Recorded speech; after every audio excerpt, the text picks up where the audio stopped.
पुराने ज़माने की बात है कि एक जंगल में एक आदमी रहता था। वो बहुत ही मेहनती आदमी था।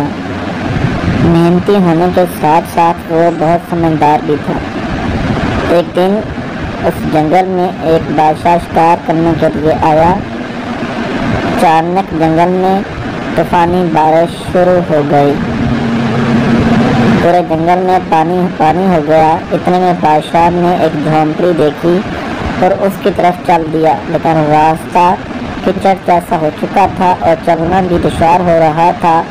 अचानक उस झोंपड़ी से एक बूढ़ा आदमी निकला। उसने जब ये माजरा देखा तो उसने अपनी मेहनत से बनाए गए लकड़ी की सीढ़ी नुमा कीलों से बादशाह की मदद की। छड़ी से रास्ते में बिछाने वाली सीढ़ियाँ निकाली और रास्ते में बिछाते बिछाते बादशाह तक पहुँच गया। बादशाह को अपनी झोंपड़ी में ले गया और खूब खातर तवाज़ा की।